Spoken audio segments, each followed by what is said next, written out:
Jehová sea con ustedes.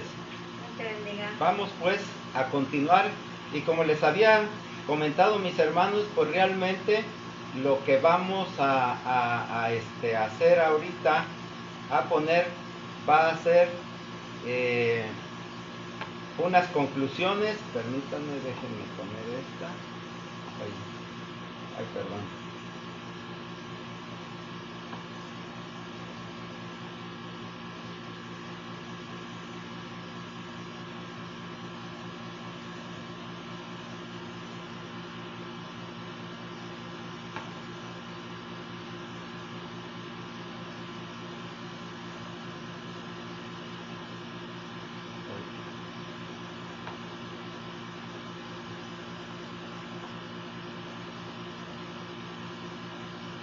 Bien, se me estaba revelando esta cuestión.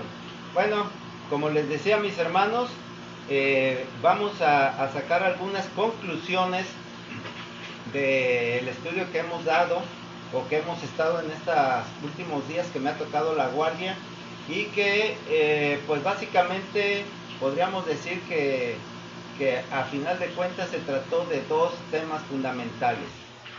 Permítanme, déjenme poner la presentación tal como debe de estar.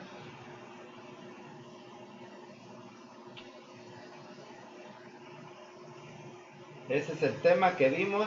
¿Qué es el hombre para que de él tengas memoria? Nada más para entrar en contexto. Y pues vimos todo esto, a final de cuentas, todos estos ejemplos.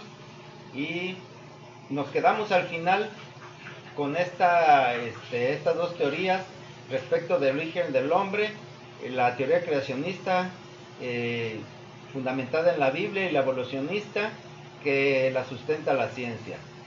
Leímos pues Génesis el 1, todo el capítulo 1 y el capítulo 2 del 1 al 4, en donde, como lo ven aquí, da una conclusión de lo que es la teoría creacionista realmente, en donde dice que Dios hizo los cielos y la tierra y todo el ejército de ellos, y al hombre mismo también, pero lo más importante es que todo esto fue hecho para el hombre. Esa es lo más interesante. Esta teoría se sustenta científicamente, o como hoy, tal vez si investigaron algo lo van a encontrar, que es no se le da el crédito y se trata de denostar por los científicos, pero bueno, vamos a dejarlo para nuestro aspecto, como ya lo vimos y ya lo reflexionamos dentro de un sentido común amplio, y pues dentro de nuestro punto de vista como creyentes. Yo en lo particular, no puedo hablar por nadie más, mis hermanos, coincido con esta teoría de un diseñador, del diseño inteligente. Esta teoría dice que donde existe un diseño complejo tiene que haber habido un diseñador. La naturaleza es compleja y por lo tanto la naturaleza debe haber tenido un diseñador inteligente.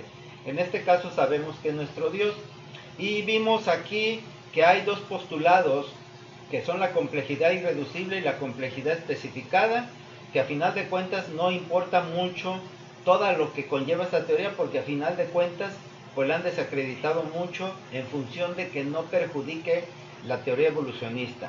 Esto es por el lado de la ciencia. En realidad pues ninguna de esas teorías se ha probado y no dicen todo lo que es decir, no dan todas las respuestas, perdón. Y bueno, vimos pues que todo esto sale precisamente del Salmo 8, del 1 al 9, donde vimos todo este salmo, y del salmo que nos citó nuestra hermana Gloria, el Salmo 41 me parece, ahí donde dice que quién es el hombre para que Dios lo tenga en su estima, para que sea el principal de todo, en términos generales. Y bueno, nosotros vimos que eso es lo que vamos ahorita a tratar de entender. Y bueno, terminamos pues redondeando precisamente respecto de la teoría creacionista del diseño inteligente, en este texto que está escrito en el libro, en la carta que Pablo dirige a los romanos, y en esta parte relativa dice: porque las cosas invisibles de él, Su eterno poder y deidad se hacen claramente visibles desde la creación del mundo, siendo entendidas por medio de las cosas hechas, de modo que no tienen excusa. Esta parte se refiere a aquellos que pues creen y no creen. Pero bueno, si nos centramos en esta parte que coincide mucho precisamente con esa visión de que de alguna manera nosotros podemos identificar la mano de Dios tanto en la naturaleza como en nosotros mismos. Y pues de eso ni duda cabe. Ahora bien, la otra teoría, la teoría evolucionista, tampoco la podemos negar, mis hermanos. Realmente hay la evidencia paleontológica, están los cráneos que han desenterrado, pero hay más preguntas que respuestas realmente. Y a final de cuentas esto no quiere decir que el origen del origen no sea causa de Dios, y que además hay algo muy importante, como cada uno de los, cuando hay una evolución de una manera, por decirlo de esta forma, que es compleja, tiene que ir direccionada, no puede ser mera casualidad. Yo les citaba como ejemplo precisamente lo de los transgénicos. Lo de los transgénicos, es, vamos a decir, unas mutaciones aceleradas, algo de lo que pasó a través de miles o millones de años con toda la naturaleza, pero que hoy día, con su ciencia, el hombre lo ha acelerado a una velocidad de hacerlo pues en un corto tiempo y de lograr cambios fundamentales en plantas y animales. Le citaba el maíz transgénico, por ejemplo, pero más específico sobre las razas de los perros que han sido creadas pues de acuerdo a los gustos de la gente. Entonces, obviamente que la manipulación ha sido de alguna manera direccionada, no lo dejan a la casualidad. Indudablemente que de ahí salen cosas indeseables, y tenemos problemas, o muchas cosas no se dicen de lo que pasaron con esos animalitos cuando los manipularon, pero a final de cuentas vemos que el hombre lo ha hecho, y con ese experimento, bueno, pues quiere decir que toda la evolución del hombre, porque en esta teoría que dice que si tenemos un ancestro común, y les comentaba, bueno, de alguna manera surgen en dos ramas, la de los monos y la de los hombres. Ok, dentro de esa rama de los simios, pues hay muchas especies, gorilas, orangutanes, chimpancés, etcétera, y todos evolucionaron y hasta el día de hoy existen. Pero hay otra rama que se dividió en los que se llamaron homínidos, que eran precursores del hombre o el mismo hombre. Pero todas esas especies se extinguieron excepto la del hombre. Y esto pues parece muy raro. O sea, es una casualidad pues que no puede ser tan casual. Pero bueno, en fin, esas son preguntas que no tienen respuestas, o que no tienen una respuesta adecuada. Con todo esto, mis hermanos, pues ahí está en esta tablita esos antecesores del hombre en la época que vivieron y que desapareció nada más porque sí.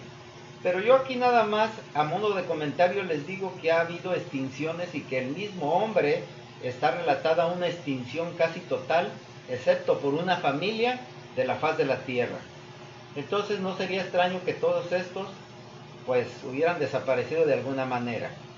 Pero bueno, eso no lo vamos a ver ahorita, no lo tocamos, sino simple y sencillamente es para ilustrar y para comprender lo que vimos respecto de fundamental del hombre en la relación que tiene con Dios.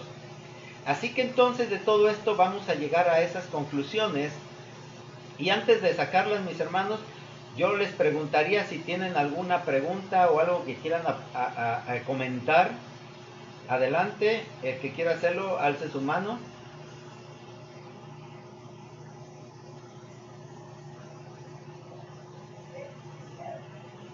Por ahí escucho un micrófono abierto. ¿Alguien quiere comentarlo? Yo, hermano. Sí, adelante, Esther. En la Biblia habla algo de los alimentos transgénicos, de que está prohibido, o sea, que el hombre está prohibido hacer esto, los ojos de Dios no es bueno. Exactamente lo que es Deuteronomio, no recuerdo. Ajá. Pero prohibía, ¿verdad? A que alteraran las plantas, o sea, que no era, pues inclusive actualmente dice que estos alimentos transgénicos son dañinos al hombre. Y hemos visto también que manipulando a los animales también, pues ya ve ahora las pandemias. Sí, correcto. Manipulación. Eso es lo que quería aportar, hermano. Que vale bendiga. Bien, gracias mi hermana. Es muy interesante y muy importante tu intervención por lo siguiente. Hay muchos mitos y realmente vamos a ser claros en esto. No necesariamente los alimentos transgénicos son malos. Y la Biblia, de alguna manera, miren, todo el conocimiento de lo conocido y desconocido está vertido en la Biblia. De alguna manera lo podemos encontrar. Ahora bien, en cuanto a la prohibición, como tal, no existe. Nuestro Dios realmente no nos prohíbe nada respecto de nosotros, porque a final de cuentas, mis hermanos, Él nos dio su bendición y nos dijo que domináramos sobre toda la creación, nos multiplicáramos y la sojuzgáramos. Entonces, en pocas palabras, la puso en nuestras manos para que hiciéramos con ello lo que quisiéramos, pero, yo creo que más que prohibición hay serias advertencias de que si nos equivocamos las consecuencias las vamos a sufrir. Y lo podemos ver ahora, como mencionaste bien mi hermana, la pandemia, que sufrimos 2 años y no creo que fue nada agradable. O sea, es la manipulación que el hombre hizo y ahí tiene la respuesta. Vamos a decirlo de esta forma muy coloquial: en el pecado está la penitencia. Así que nuestro Dios no necesita prohibirnos ni castigarnos por algo que indebido hacemos. La sola acción de lo que el hombre hace tiene reacciones, y pues si se atreve a manejar lo que no puede manejar, vendrán consecuencias. Y las consecuencias pues llegan. Acuérdense que la Biblia toda nos da una gran lección, porque a su pueblo le dijo: si ustedes me obedecen y hacen exactamente lo que les digo, y sobre todo, ojo con esto, me entienden lo que yo quiero, les va a ir muy bien, pero si no lo hacen, les va a ir muy mal. Y ahí lo podemos ver. Entonces, pues eso es algo que tenemos que tomar en cuenta. Y realmente no hay como tal una prohibición. No podemos tampoco pensar que todo ha sido malo, pero bueno, nuestro mundo muchas veces vamos a tener que trabajar sobre que se le dice acierto y error, ¿no? Pero también debemos de estar preparados para sufrir las consecuencias, definitivamente. Gracias, mi hermana, por esto. Bien, vamos a ver entonces estas conclusiones que vimos de los temas que hemos tratado aquí. En primer lugar, repito, establecimos o tratamos de establecer la relación que el hombre tiene, la relación Dios-hombre. Y nos dimos cuenta por ahí de alguna manera con la gráfica, esas grafiquitas que hicimos tratando de manejar lo que era el infinito y lo que era el cero, y llegamos a verlo de esa manera gráfica y simple, pero sustentada por las matemáticas, que es una ciencia exacta, y esa nos revela una realidad nuestra, y la realidad nuestra se reduce a nada, mientras que la verdad total, el infinito, es Dios. Es decir, de alguna manera en esa grafiquita nos dimos cuenta que el hombre es cero y Dios es infinito. Por eso aquí están leyendo el texto que tengo de Daniel 9:7, y dice: tuya es, Señor, la justicia, y nuestra la confusión de rostro, como en el día de hoy lleva todo hombre de Judá, los moradores de Jerusalén y todo Israel, los de cerca y los de lejos en todas las tierras, a donde los has echado a causa de su rebelión, con que se rebelaron contra ti.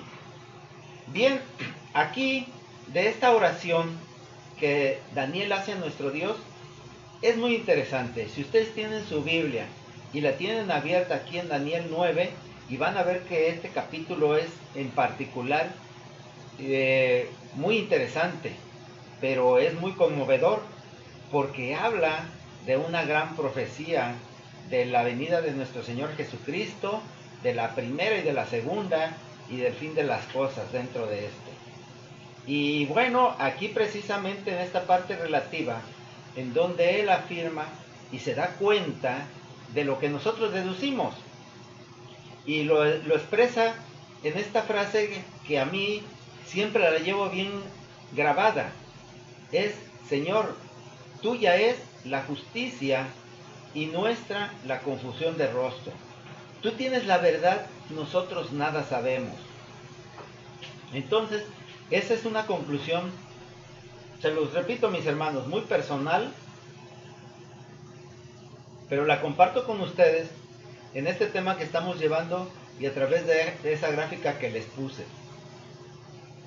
Bien, pero también nos dimos cuenta dentro de lo que estudiamos, y si bien hablábamos de una predestinación y sobre todo para participar de la promesa de vida, porque por ahí en una parte vimos que hay un reino formado para nosotros desde antes de la fundación del mundo, es decir, ya estamos destinados para esto, y esa es la promesa de nuestro Dios para los hombres.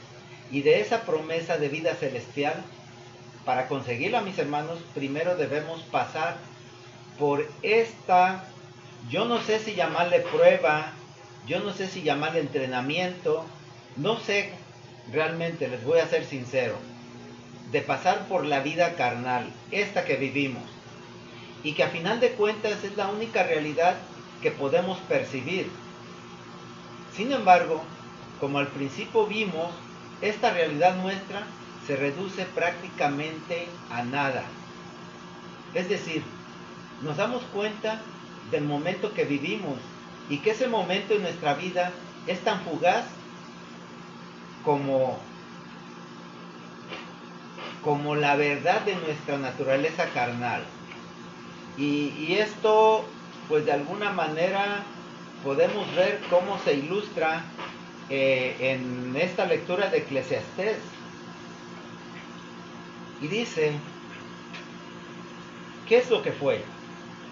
Lo mismo que será. ¿Qué es lo que ha sido hecho? Lo mismo que se hará. Y nada hay nuevo debajo del sol. Hay algo que se puede decir: y aquí esto es nuevo, ya fue en los siglos que nos han precedido. No hay memoria de lo que precedió, ni tampoco de lo que sucederá habrá memoria en los que serán después. Esto que de alguna manera pues relata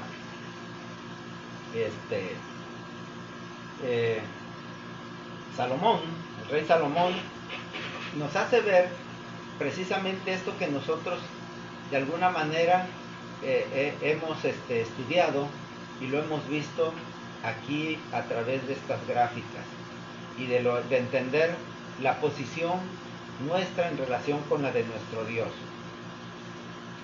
Y bueno, como les decía, el pasado ya se fue y no regresará, y tampoco podemos tener ningún control del futuro, ni sabemos qué nos depara.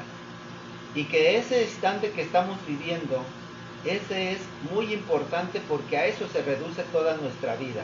Tal vez nos parecerá a nosotros que hemos vivido muchos años y que nos quedan muchos años por delante, y que pues decimos reducirlo a nada, pues parece ser que no tiene sentido. Sin embargo, ¿qué es el tiempo del hombre ante la eternidad? ¿Sí? Vimos la longitud de la cuerda, que está limitada entre la nada y 20 centímetros. Nuestra vida, la que conocemos y que medio conocemos, porque nos venimos a dar cuenta a veces demasiado tarde que estamos viviendo, es de 80, 90 años, por ahí algo extraordinario son los que pasan de los 100 años. Pero hay muchos que ni siquiera llegan a darse cuenta de su vida, porque dura a veces unos instantes, unos momentos, unos años. En realidad es tan fugaz y que lo ilustra muy bien en algunas partes de la escritura al decir que es como un soplo. Bueno, todo esto, mis hermanos, pues nos da indicación de que precisamente, continuando con la lectura de Eclesiastés, y ya viendo de los versículos 13 y 14, y dice, y di mi corazón a inquirir y a buscar con sabiduría sobre todo lo que se hace debajo del cielo. Este penoso trabajo dio Dios a los hijos de los hombres. Yo le preguntaría, a ver,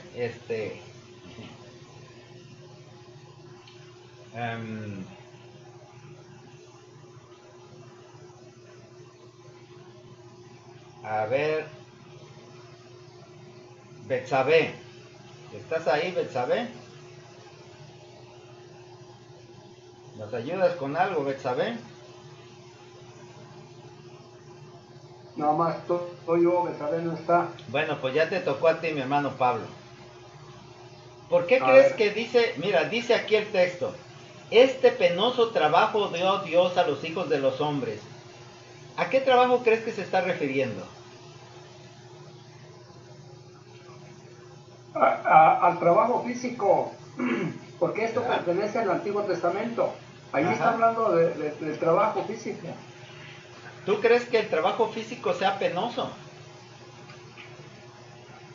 Pues sí es penoso porque pues te cansa, porque te agota, No, por sí. eso es penoso. Y hasta te pagan ¿No? por él, ¿verdad?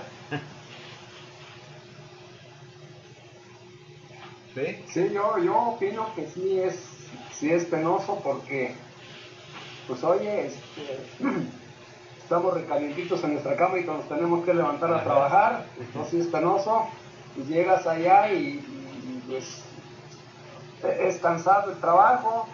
Ajá. Por eso dice que te ganarás el pan con el sudor de tu frente, o sea que no es así tan fácil, por eso es que es penoso, porque por eso se llama trabajo, porque da trabajo.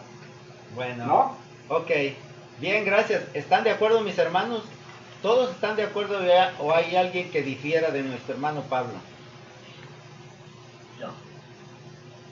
A ver, pues contesta nuestra hermana Rosalba, pero yo creo que va a ser con algo de dolo. A ver, adelante, Rosalba. ¿Qué va a hacer con ustedes? Bueno, lo que pasa que hay una satisfacción en lo que haces, y si no lo hay, entonces yo siento que es penoso, porque yo me acuerdo de mi trabajo y todo lo hago con gusto, lo hacía.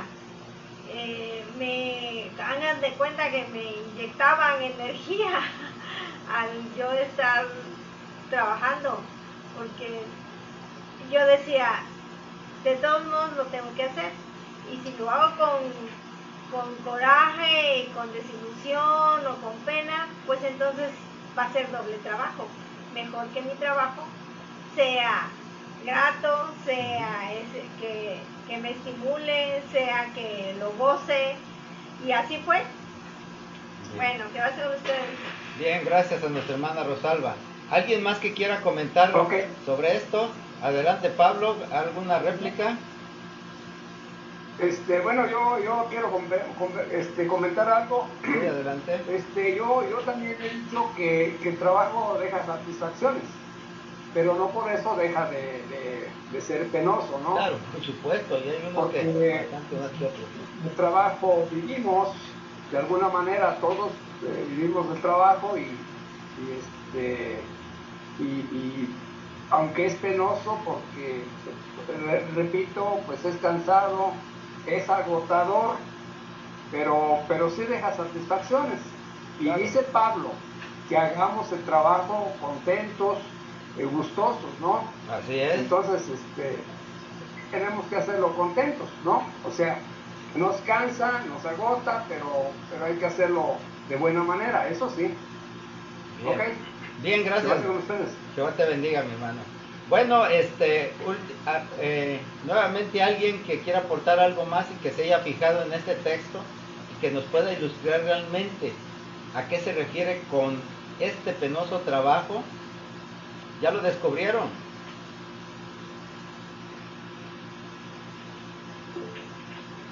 Adelante, Polita. No entiendo por qué la frase penosa. Porque cuesta trabajo, da pena, porque decía otra siempre satisfacción cuando yo lo sentí también, pero en un momento yo no tenía horario ni entrada. Entonces, llegar tarde, quieres estar en tu casa, quieres ver a tus hijos, y por eso. Me sentía enferma porque ella estaba enferma.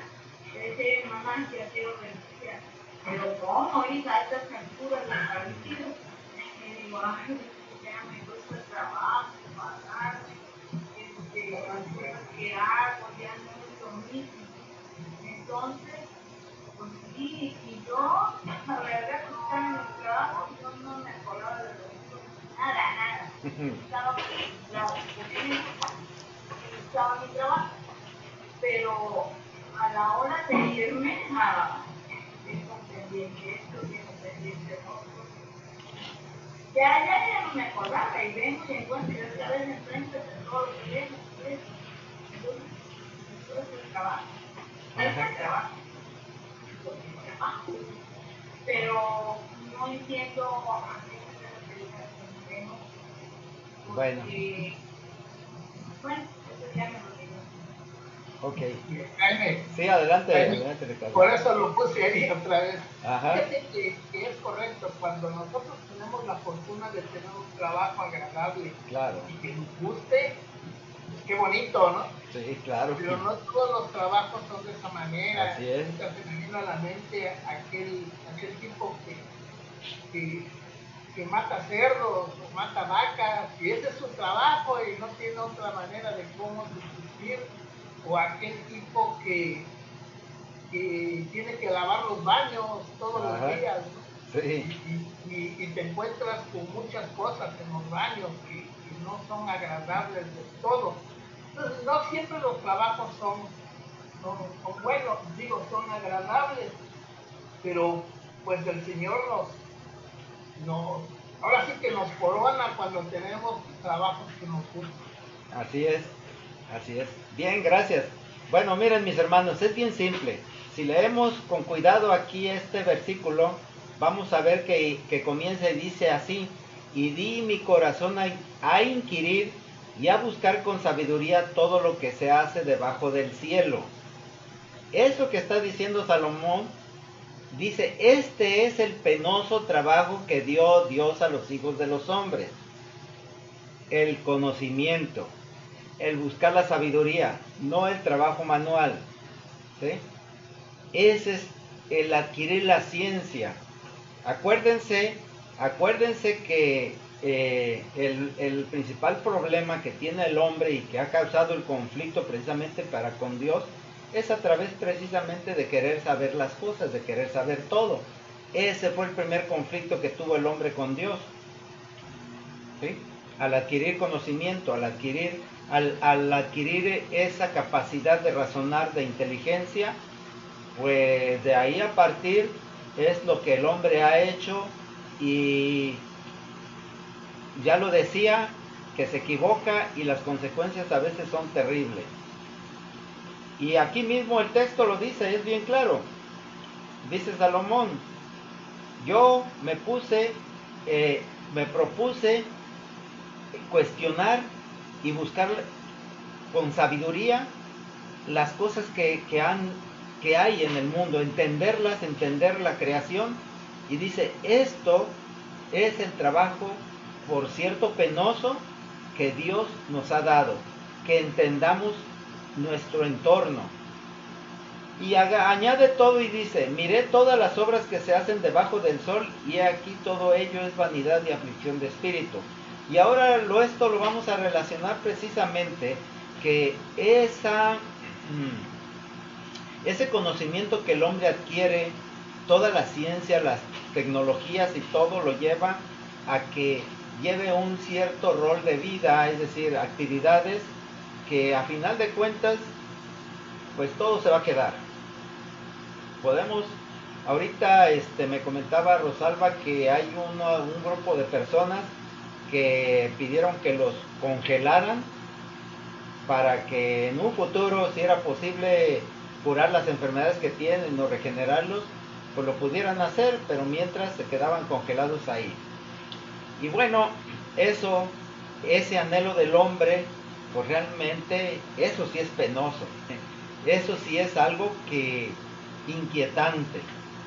No tanto el trabajo manual con el que nos mantenemos, porque si nosotros sabemos administrar nuestra vida y buscamos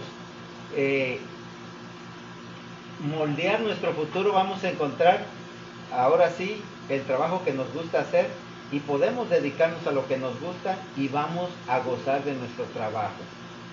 Bueno, esto es algo un poquito extra que de lo que estamos viendo. A final de cuentas vamos a ver entonces que de aquí, sí, a ver, adelante, Saúl. Sí, que te bendiga. Fíjate que una cosa muy interesante que haces, que le da precisamente solidez a lo que acaba de decir Salomón, que ahorita nos acabas de explicar, que precisamente es, por ejemplo, cuando uno piensa, nosotros que hemos estado unas décadas atrás, por ejemplo, ahorita hay algunos jóvenes que se les va el internet, como que piensan que se les acabó el mundo, pero pues nosotros vivimos muchos años de nuestra vida sin internet y no se acababa el mundo. Así es. Tú llamabas por teléfono a alguien y si lo encontrabas en la casa estaba bien, y si no, no pasaba nada, simplemente pasaban días y después te lo encontrabas de nuevo, ¿no? Así es. Y cuando pienso igual en la vida de mis abuelos que vivieron en la década de los años 40, pues tenían menos cosas que hoy teníamos y también tuvieron una vida muy plena, esas personas que vivieron en la década de los 40. Y así si nos vamos hacia atrás, luego a veces unos dicen, uy, qué bueno que no me tocó vivir en la Edad Media o no sé qué. Bueno, obviamente había ciertas dificultades en algunas épocas pasadas, pero de todos modos la gente vivió y la gente comió y la gente gozó y la gente llevó a cabo sus talentos y pues no necesariamente, como dices tú, las nuevas cosas que el hombre aprende y sabe y desarrolla no necesariamente son tan indispensables, ¿no? Así es. La reflexión. Así es. Bien, gracias.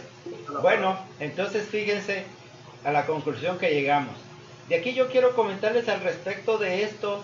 Estaba recordando de un dramaturgo por ahí del siglo XVI, que es Calderón de la Barca, que escribió una obra que se llama La vida es sueño.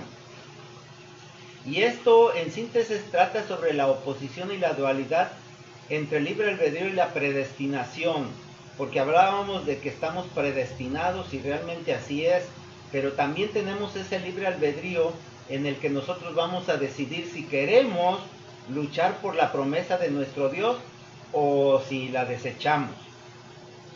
Y precisamente de esta obra muy interesante, es así como entre la realidad y el sueño.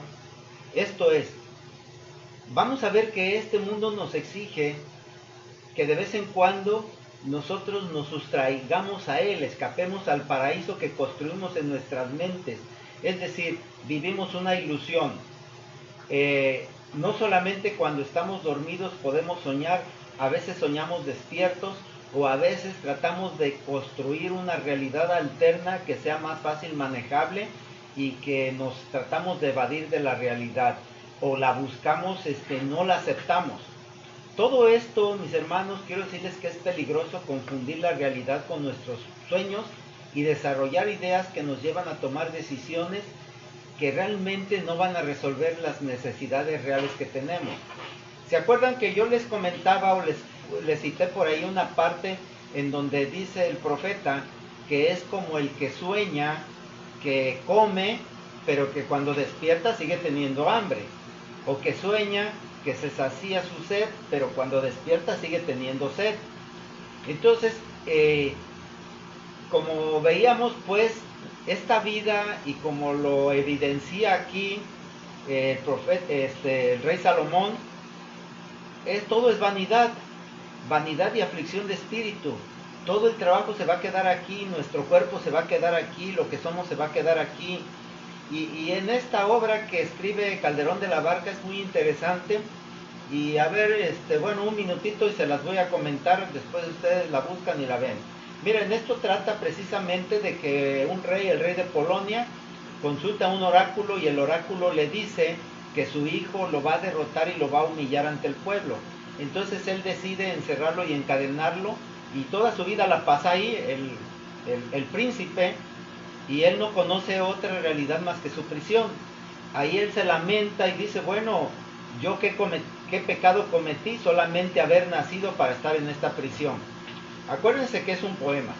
Bueno, pasa este tiempo y él tiene unos primos, sobrinos del rey, que a final de cuentas el rey se arrepiente, le duele lo que pasa a su hijo y decide ponerlo a prueba. Y él decide darle un día de libertad y ver cómo reacciona. Si ve que hay peligro, lo vuelve a encerrar, y si ve que no hay peligro, pues ya lo deja. Y resulta que lo drogan, lo sacan, lo ponen en una habitación vestido de príncipe, con sirvientes, todo como un príncipe. Entonces él, cuando despierta, pues se encuentra en otra realidad, y él cree que eso es un sueño. Y pues en ese él se pone violento, no sabe cómo reaccionar, tira a un criado por la ventana, y al verlo en ese estado el rey dice, no tiene remedio, lo vuelven a drogar y lo vuelven a meter a su prisión. Y entonces él, cuando está nuevamente en la prisión, él dice que ya despertó del sueño que había tenido, que es esa vida, ¿no?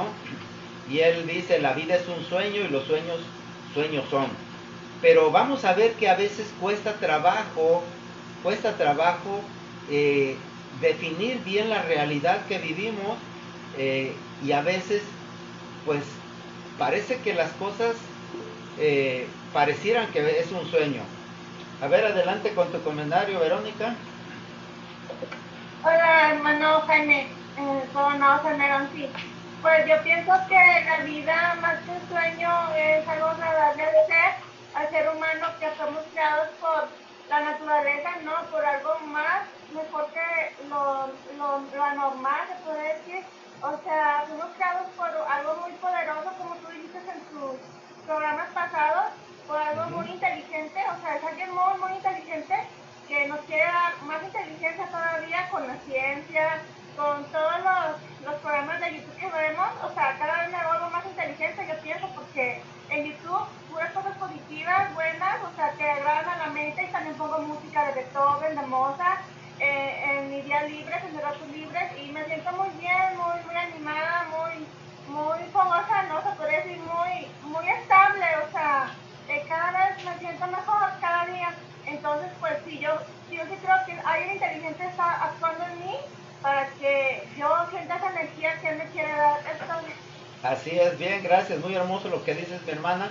Y precisamente esto quiero rematar con esta frase también de otro poeta, de Becker, y es el que le citaba, que nuestro hermano David lo citaba mucho. Es de ese poema, y ahí, como ven, dice, no son los muertos los que en dulce calma la paz disfrutan de su tumba fría. Muertos son los que tienen muerta el alma y viven todavía. Con esto, mis hermanos, vamos a redondear precisamente que cuando el hombre vive o trata de vivir, de entender su realidad en función de la carne y no en función de un futuro y de una trascendencia, realmente se afana por las cosas de la vida y les da demasiada importancia. Y todo eso, como ya vimos, lo que dice Salomón, todo eso es vanidad y aflicción de espíritu. Y el tratar de entender, el tratar de comprender y de ir tal vez entendiendo cómo es la vida, el porqué de la vida, pues como él dice también, ese es un penoso trabajo que Dios nos ha dado. Pero no necesariamente tenemos que casarnos con él. No es necesaria la ciencia, no es necesario entender o todo lo que vimos para comprender que somos la obra de Dios y que somos lo central de Dios. Estamos destinados, ya no predestinados, estamos destinados a reinar juntamente con Jesucristo y estar en su reino, en el reino celestial. Eso es nuestra realidad, a eso es a lo que debemos de despertar. Y esta vida realmente, mis hermanos, yo en lo particular les digo, para mí es un sueño del que voy a despertar y quisiera despertar para vida eterna y no, como dice en Daniel, para confusión y para vergüenza eterna, sino para esa vida gloriosa en el reino de nuestro Dios. Entonces, vamos a ver pues que esto, a final de cuentas, como conclusión, yo quise ponerlo, aunque también vimos lo que respecto del origen del hombre, las dos teorías, ya las vimos, pero bueno, sea una o la otra, mis hermanos, definitivamente no vamos a tener la respuesta, porque como dijo Salomón, eso es penoso, tratar de encontrarlo. Pasan generaciones y generaciones y surgen más preguntas que respuestas, surgen más dudas que verdades. Así que es la fe de cada quien lo que nos dicte. Claro, esto desde luego, como decía nuestra hermana Verónica, en función de lo que se vaya entendiendo de manera personal. Y esto vamos a hacer, o quiero yo apuntarme esto, que sea real o solo un sueño. De cualquier manera, si nosotros podemos comprender cuál es nuestro destino, podemos comprender dentro de la realidad que es nuestro Dios del infinito y que podemos llegar a ser tal y que esa es una verdad, eso es lo que nos puede animar para luchar y que no importa si sufrimos, si lloramos o reímos, si gozamos, todo esto se va a acabar. Dice que ¿dónde está tu triunfo a la muerte? ¿Dónde está el aguijón de la muerte? La muerte es sorbida, es desaparecida, acabada, no existe, no hay nada más.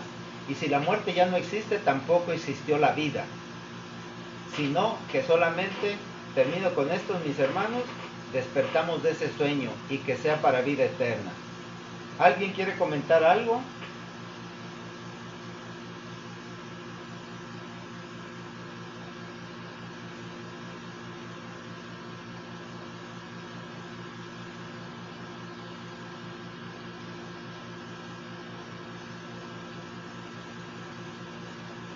¿Alguien que quiera comentar algo? Vamos a dar entonces por concluido que Jehová les bendiga y les guarde. Esther quería comentar algo. A ver, adelante, Esther. Y luego, pues, No, pues, llegamos a la conclusión entonces de que, pues, el comienzo está el paraíso, donde nuestro Dios puso a Adán y a Eva. Él puso ahí al humano, a su creación, nosotros. Y al final de cuentas, después de todo como dice bien, que es como un sueño, todo esto que llegamos a pasar y a continuar generación tras generación, y llegar al final, a donde mismo, o sea, a donde el Señor nos ha puesto, al paraíso, ¿verdad? En donde no se ven pues grande ciencia, sino vemos solo pues paz, árboles, animales, todo hermoso. No sé que la ciencia, el hombre, pues, no sé si en un futuro el Señor vaya a darnos, porque vemos que la ciencia que ha traído al hombre, ha traído pues destrucción, tanto también como cosas buenas, pero más cosas malas. El hombre pues hecho pues como destrucción, ¿verdad? Porque cuántas veces no está el hombre que tiene para destruir la tierra en sus armas nucleares. Así es. no, lo único que, como bien dice usted, esto es la vida es un sueño, ¿verdad? Que vamos a despertar en ese paraíso que el Señor, si nos permite, ¿verdad? Llegar pues a donde puso a la creación. Así es. Todo, mi hermano, que Jehová te bendiga y te guarde. Bien, gracias, que Jehová te bendiga. Adelante, Polita.